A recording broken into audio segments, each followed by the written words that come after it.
Sejam bem-vindos. Nas próximas semanas, nós vamos estudar um fenômeno importante nos mercados financeiros de capitais, que é o risco, a possibilidade, ou muitas vezes a probabilidade, né, de se mensurar desvios em torno de um resultado esperado. Né? Essa seria uma primeira abordagem, né, daquilo que nós vamos estudar para tentar compreender exatamente esse fenômeno que é o risco. Né? E, ao mesmo tempo, e aproveitando, né, a pesquisa que nós fizemos sobre a variação percentual das ações escolhidas, né, já foram encaminhadas na planilha do Excel, tentar compor uma carteira formada por dois ativos com um resultado que nós chamamos de ótimo, né, uma carteira ótima, que compreende, na verdade, obter, a partir da combinação desses dois ativos, no nosso caso, duas ações, que possam retornar o máximo possível com mínima exposição ao risco. Para fazer isso, eu, na verdade, coloquei aqui como objetivo, né, dessas próximas aulas a seguinte pergunta. Então, nós vamos tentar responder a essa pergunta. Quanto que eu devo aplicar, né, em termos percentuais, ou seja, de um total disponível? Então, imagine que eu tenha R$ 1.000, né, e eu vou distribuir esses R$ 1.000 em quantidades diferentes para cada ativo selecionado, com o objetivo de ter o máximo rendimento possível com o menor risco. Então, essa é a ideia, né, de se elaborar um exercício e montar uma carteira. Ou seja, nós queremos uma carteira ótima, uma carteira que retorne mais com mínimo risco. Então, essa seria a ideia da nossa aula de hoje. Né? Então, por isso eu coloquei aqui já o nosso objetivo. E como que a gente vai fazer isso? A gente primeiro precisa entender um pouquinho, né, os diversos tipos de riscos que se apresentam quando eu olho para os ativos dentro dos mercados financeiros e de capitais. E nós vamos ter tempo de abordar uma boa quantidade, né, de riscos diferentes, que nós chamamos de tipologia do risco. E nesse primeiro momento, eu gostaria de chamar a atenção, né, para dois riscos, né, importantes dentro dos mercados, que seria o risco de mercado e o risco de conjuntura. Então, olhando aqui para o primeiro, né, para a primeira definição, eu estou chamando risco de mercado, né, aquele risco que é decorrente da possibilidade de se perder dinheiro, né, por conta de mudanças no comportamento, por exemplo, das taxas de juros, do câmbio, que é a relação de valor entre as moedas, por exemplo, real, dólar, né? Dos preços das ações, por exemplo, nós coletamos, né, variações percentuais diárias dos preços das ações em uma planilha, e, porventura, outros derivativos ou os preços de commodities. Né?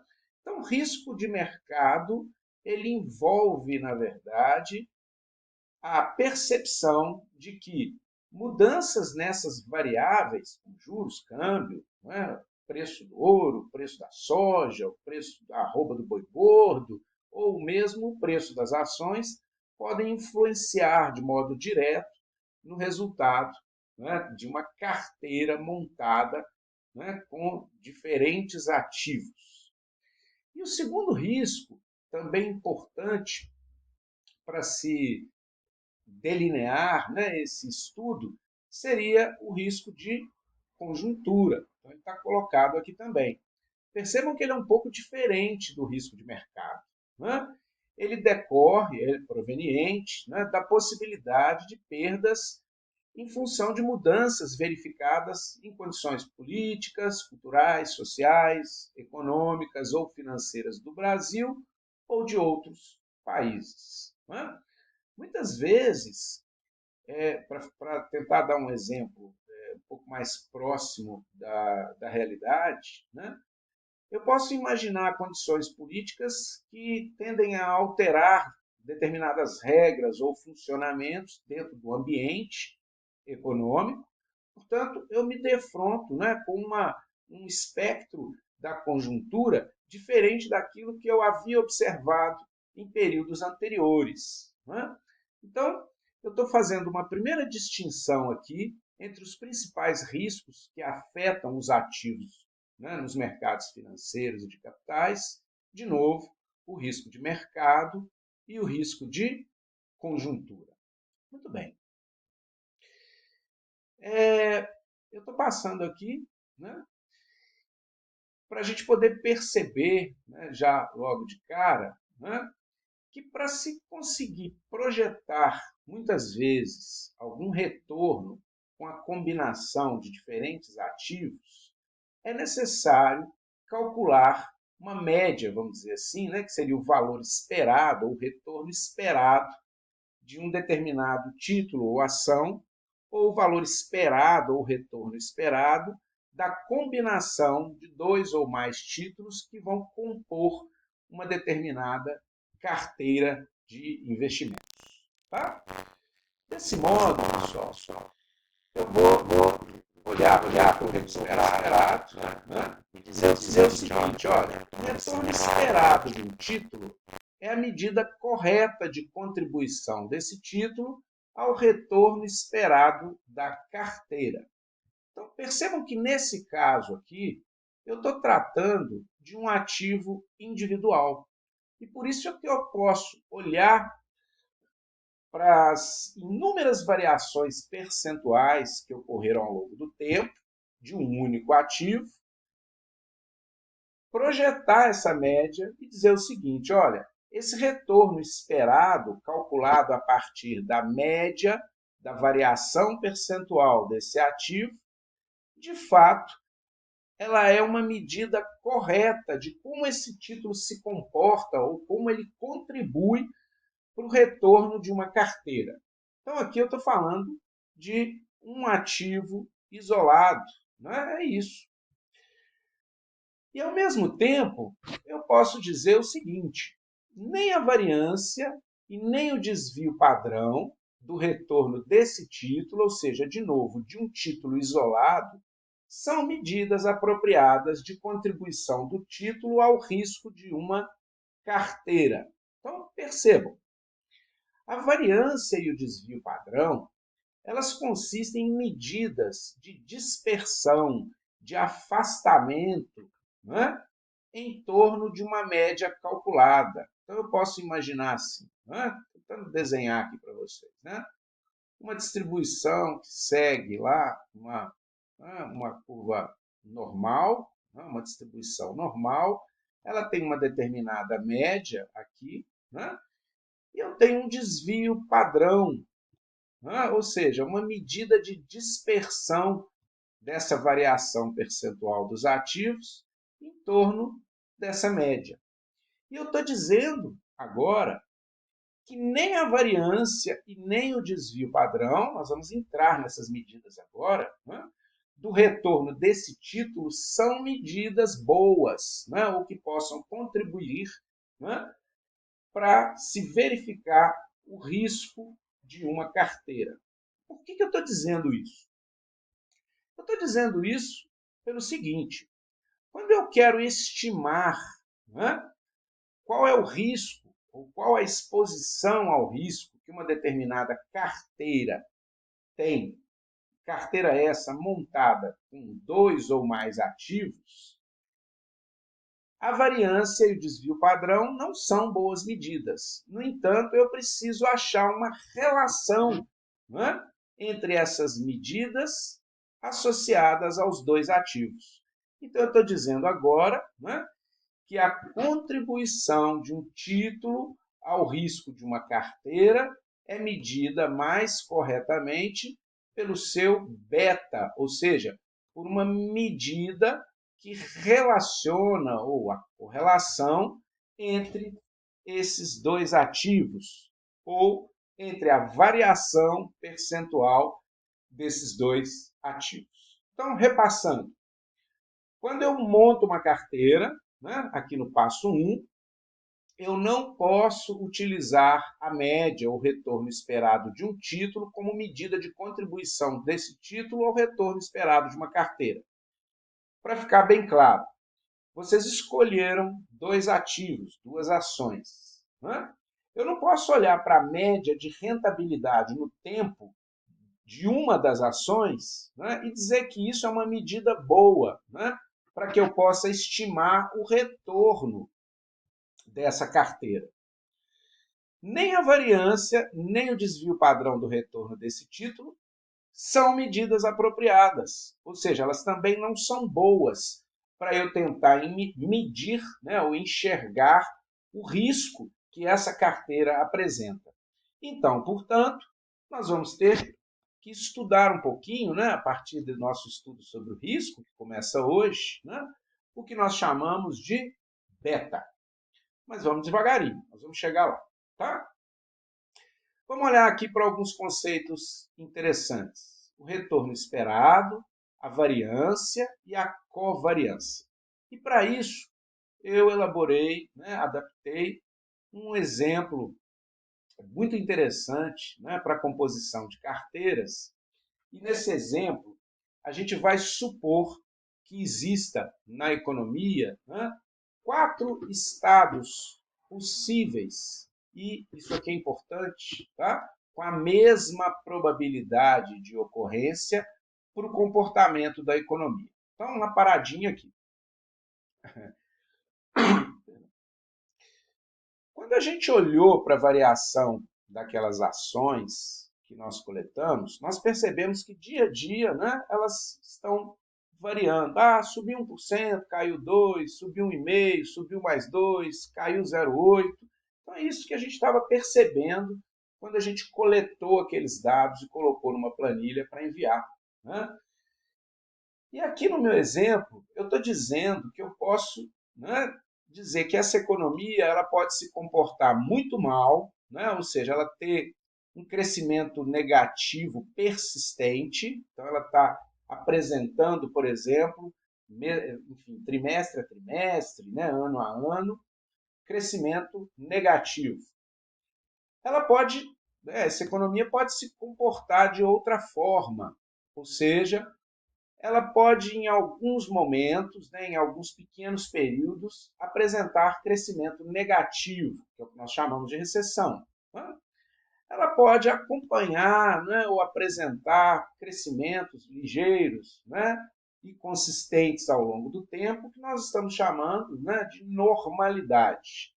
E ela pode apresentar muito crescimento, taxas altas de crescimento, o que seria um estágio, né, de expansão econômica dentro desses quatro possíveis cenários. Então, a primeira coisa que a gente vai observar é que a economia ela pode apresentar comportamentos distintos. Né? Lembrem-se, nós temos aqui, associado a tudo isso, um risco de conjuntura e um risco de mercado.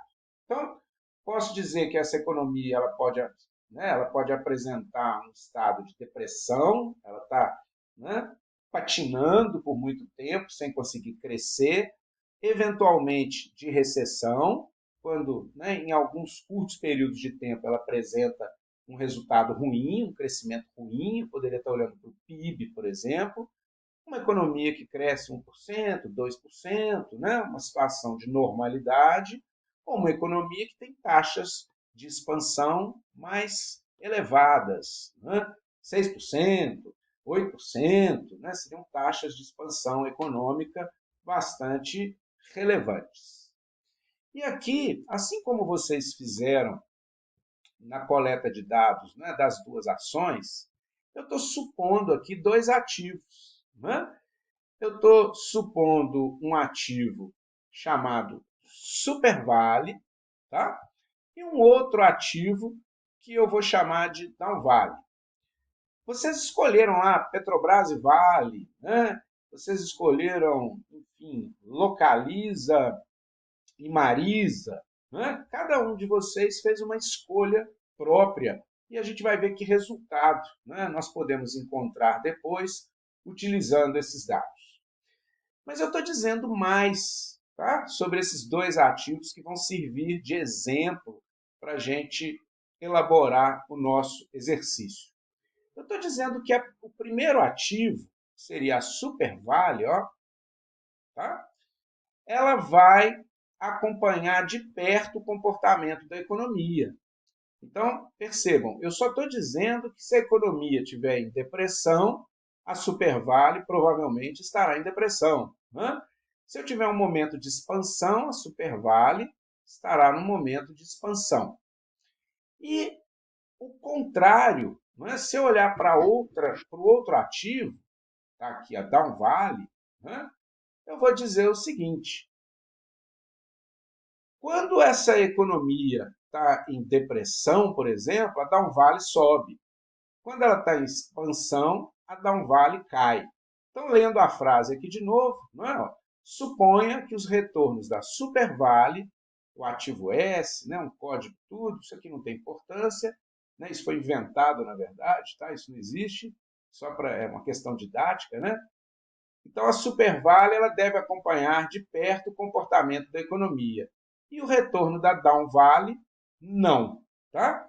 Então, a gente está olhando para duas ações, né, duas ações distintas, que, frente à situação econômica que se apresenta, né, frente ao que o mercado e a conjuntura têm apresentado, elas se comportam de modos diferentes.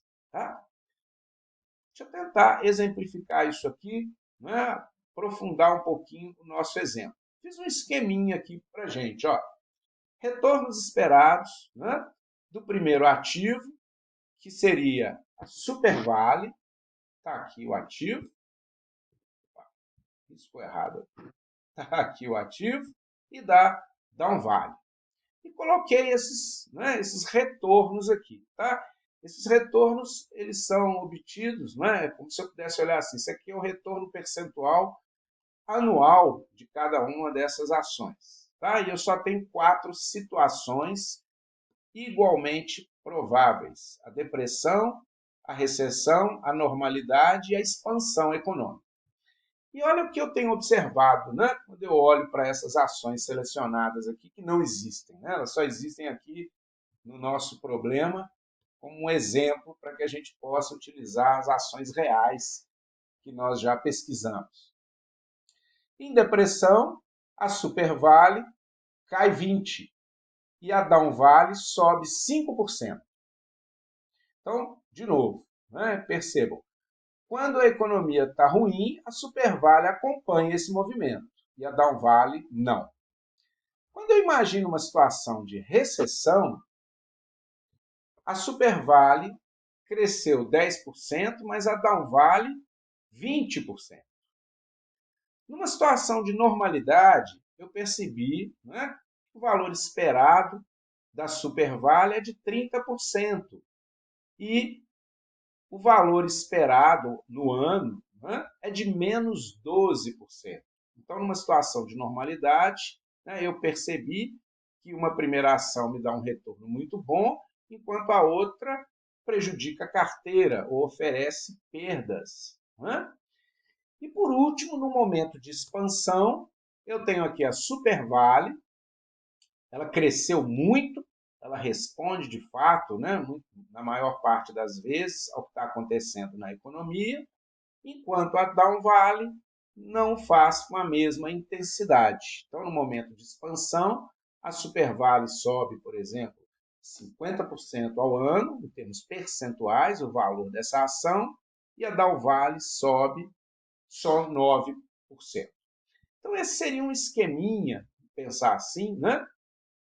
De como esses dois ativos, essas duas ações, né, vão se comportar ao longo desses períodos, né, de depressão, recessão, normalidade ou expansão apresentados pela conjuntura econômica, né, pelo modo como a economia se comporta ao longo do tempo. Muito bem. que é a esperança, afinal de contas, né, matemática, né, sobre algum tipo de retorno? Tem um exemplo aqui de como calcular o retorno esperado. Né?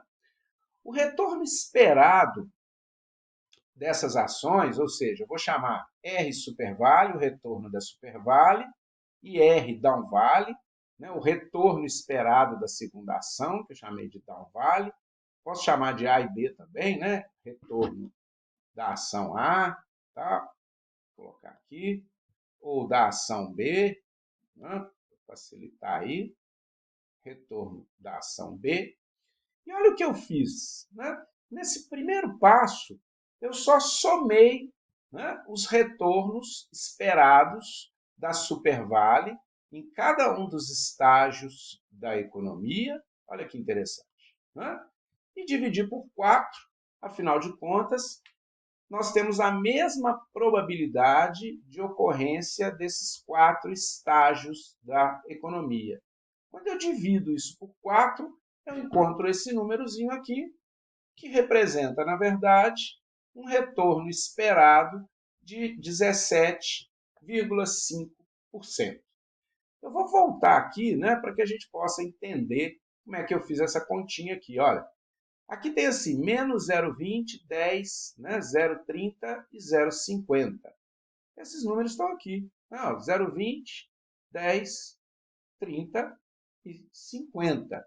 Então, esses são as possibilidades ou probabilidades de retorno da Supervale, segundo cada estágio da economia. Então, foram esses os valores que foram colocados aqui.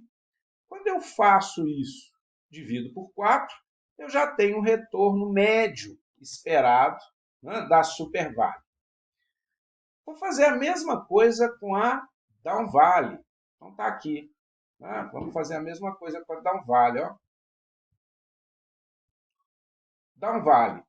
Eu tinha lá um retorno de 5%, um retorno de 20%, né?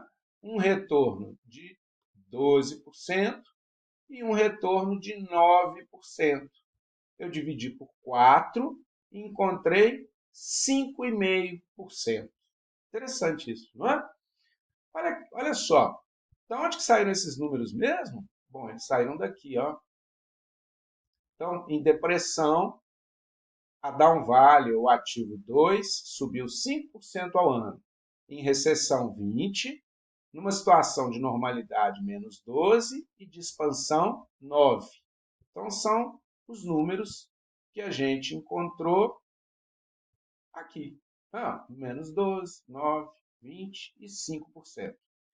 Como todos esses estágios da economia, né, têm a mesma probabilidade de ocorrência, isso é importante, né, eu não fiz nenhuma distinção, né, que é mais provável estar em depressão ou numa situação de normalidade, eu posso, então, dividir isso por 4 e encontrar o retorno esperado da Downvale, que é de 5,5%. Está ele aqui. Né? Pronto. Bom, até então eu só tenho o valor calculado, né, do retorno esperado. É isso que eu tenho por enquanto. Agora, vamos seguir mais um pouquinho. Né? Um segundo passo, e eu já esquematizei aqui para vocês, né, a gente precisa calcular a diferença entre cada retorno possível e o retorno esperado obtido no primeiro passo, ou seja, naquele estado correspondente da economia. Então, para facilitar, né, no nosso exemplo, eu já esquematizei aqui tudo para a gente. Supervale, né, ela, enfim, a economia pode apresentar depressão, recessão, normalidade e expansão. Para Downvale, a mesma coisa. E coloquei aqui o retorno esperado de cada uma delas. Né? Menos 0,20 ou 20%, mais 10 ou 10%, 30% ou 0,30% e 50%, 0,50%.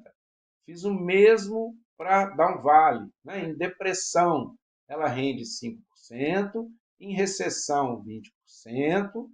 Numa situação de normalidade econômica, ela rende menos 12% ao ano. E aqui tem um errinho. Em expansão, né? Ela sobe 9%. E aí, o que eu fiz aqui, na verdade? Como eu tenho a média calculada, né, para cada uma dessas ações, então olha lá, vou mostrar aqui. Nós calculamos a média aqui em cima, ó. Aqui é 17,5 para Super Vale e 5,5 para Down Vale. Então, em toda a coluna aqui, a terceira coluna, o que eu fiz? Eu peguei a esperança matemática dessa ação na depressão e tirei 17,5%. Fiz a mesma coisa em recessão, né? A mesma coisa quando a economia está normal e a mesma coisa quando a economia está em expansão. Então, olha que interessante. Em depressão, ela dá menos 0,20. Né? Se eu tiro os 17,5 que é a esperança matemática dessa ação, sobra 0,375. Né? Aqui eu tinha 10%. Se eu tiro 17,5%, fica menos 0,075, né? Ou 7,5%. Numa situação de normalidade, eu tinha 30%, tirando a média, né? A esperança matemática de 17,5 da Super Vale, eu vou encontrar 0,125. E em expansão, onde a Super Vale sobe 50%, eu tiro o valor esperado dessa Super Vale, que era 17,5, e fica 0,325. Percebam que eu fiz isso, não é? Tanto para Super Vale quanto para Down Vale. Está aqui de novo. Valores esperados em cada situação que a economia apresenta para a gente. Né? Então, em depressão, a Down Vale 0,05, né? 0,20, 0,12 e 0,9. Qual foi o número que eu utilizei aqui, né, para tirar e encontrar a diferença entre o retorno em cada uma das situações e a média desse retorno das ações? Então, agora eu estou usando 5,5%. É o retorno esperado, ou a média, né? A esperança matemática de retorno dessa ação, considerando os 4 estágios da economia. Igualzinho eu fiz aqui na Super Vale. Né? Olhando para Down Vale, essa média é 5,5. Então, o que foi feito aqui foi pegar 0,05 menos 5,5, né? Dá isso aqui, 5,5%. 20% menos 5,5% dá isso aqui. Numa situação de normalidade, a ação da Down Vale apresentava esse resultado negativo, menos 0,12. Se eu tirar 5,5% disso, né, vai dar 0,175. E no caso da expansão, dá um risquinho aqui, pronto. No caso da expansão, ela rendia lá 9% ao ano. Se eu tirar 5,5%, dá 0,035. Muito bem. Então, nessa segunda coluna, o que foi feito, né, na verdade, é essa continha extremamente simples. E aí, o que acontece? Esse resultado, portanto, que é a diferença entre o retorno ou a esperança matemática de cada uma dessas ações, né, em cada um dos períodos, menos a média para todos os períodos, R da ação A, R da ação B, ação B dá um vale, né? A ação A é super vale. Eu peguei esse número e elevei ao quadrado. E eu só fiz isso, tá? Nesse pequena introdução ao exercício aqui. Peguei esse valor e elevei ao quadrado nessa coluna. Pronto. Então, na verdade, aqui o que eu tenho? Um resumo. Né? Eu tenho aqui as diferentes possibilidades de retorno da primeira ação, as diferentes possibilidades de retorno da segunda ação.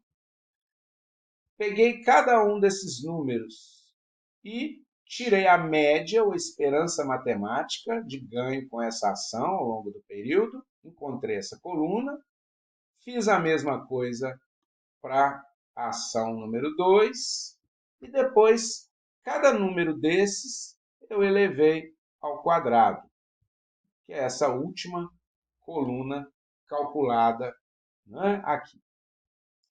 Vamos ver onde é que a gente vai chegar com isso. Então, olha que interessante. Se eu somar a última coluna, que foi elevada ao quadrado, né, tanto para a ação A, né, que seria a supervale, quanto para a ação B, que seria a downvale, o resultado é, para a primeira, 0,2675 e para a outra, 0,5290. Olha que interessante. Foi a única coisa que eu fiz, tá? Vou voltar aqui para mostrar, ó. Esses dois números correspondem a essa soma aqui, ó. Então, esses dois números correspondem a essa soma aqui. Se eu consigo desenhar aqui, não. Aqui. Pronto. Correspondem a essa soma aqui. Consegui. Muito bem. Então, de novo, somando os números da última coluna, para a primeira ação, eu vou encontrar 0,2675. Pronto. Somando os números, esses aqui, ó, da segunda ação, né, as diferenças que já foram elevadas ao quadrado, eu vou encontrar o segundo número, 0,5290. Ele está aqui. Então, aqui, a partir dessa continha, eu já posso mostrar a variância e o desvio padrão, né, em termos do comportamento dessas duas ações. Veja bem, variância da primeira ação é 0,2675, aquele número da soma da última coluna, dividido por 4, que dá 0,066875. A variância de B, ou da downvale, a variância da segunda ação ou do segundo ativo, é a soma da última coluna, dividido por 4, o que me dá esse número aqui. Muito bem. Quando eu olho para esses dois números aqui, eu já estou olhando para a variância dessa ação, que é a primeira, variância da supervale, e aqui para a variância da downvale, a ação B, a segunda ação. Então, foi assim que eu encontrei esses dois números. E para olhar para o desvio padrão, né, tanto da ação A quanto da ação B, de novo, a ação A é a supervale, a ação B é a downvale, é só tirar a raiz desses números. Ó. Então, se eu tirar a raiz disso, ó, a raiz disso, eu tenho esse número, 0,2586. Aqui eu só estou mostrando esse número em termos percentuais. Né? Mesma coisa para o ativo B. Raiz 0,013225 é a soma, na verdade, é esse número aqui, né? A variância do ativo 2. Estão vendo aí? E tirei a raiz da 0,1150, que significa 11,5%, 11,50%. Tá? O que isso quer dizer? A variância, nesse caso, é uma medida de dispersão dos retornos. Ou seja, de novo, né, é o quanto que esse número pode divergir ou se afastar da média, daquilo que nós calculamos como média. Né? E o desvio padrão, que nada mais é do que a raiz da variância, retorna os valores para a escala original, que é mais fácil de interpretar. Então, olha a importância do desvio padrão, né? A medida de variabilidade, né, de dispersão em torno da média, é a variância. No entanto, quando eu tiro o desvio padrão, eu estou retornando todos os números para a escala original. Por que isso acontece? Para eu fazer essa continha, percebam, eu tive que elevar, né? Na hora que eu fiz a diferença, eu tive que elevar esses números ao quadrado. Porque se eu não fizer isso, e fizer essa soma sempre zera, né? Ela vai zerar. Então, para a soma não zerar, eu levei ao quadrado, encontrei um número. Quando eu tiro a raiz desse número, eu não tenho mais os números elevados ao quadrado. Eu tirei a raiz, então eles voltam para a escala original, que é muito mais fácil de perceber, né? Enquanto medida de risco. Então, olha que interessante. O desvio padrão é uma medida direta em termos de observação do risco, né? Quando eu olho para esse mesmo risco, expresso em porcentagem, e como que essas ações ou esses ativos variaram em termos de porcentagem. Tá? Então, é claro que as duas medidas mostram a variabilidade das ações individuais. No entanto, o desvio padrão mostra isso na mesma escala de variação que eu observei ao longo do tempo. Vocês estão lembrados, né, que nós coletamos informações ao longo do tempo de duas ações distintas, né, de dois ativos diferentes, tá? Que foi a escolha feita por vocês. Então, aqui a gente está supondo, né, que a gente queira medir a relação entre a taxa de retorno de uma ação e a taxa de retorno de outra ação, ou de forma diferente, entender a relação entre um ativo qualquer, ou um determinado ativo, e um outro ativo. Tá? Eu posso aplicar isso não só para os casos, né, das ações, por exemplo, como de ativos que derivam de outros ativos. Né? E nós vamos entrar ainda nesse assunto derivativos, né, ao longo dessas próximas aulas. Bom, esse seria o nosso primeiro passo para começar a montar uma carteira.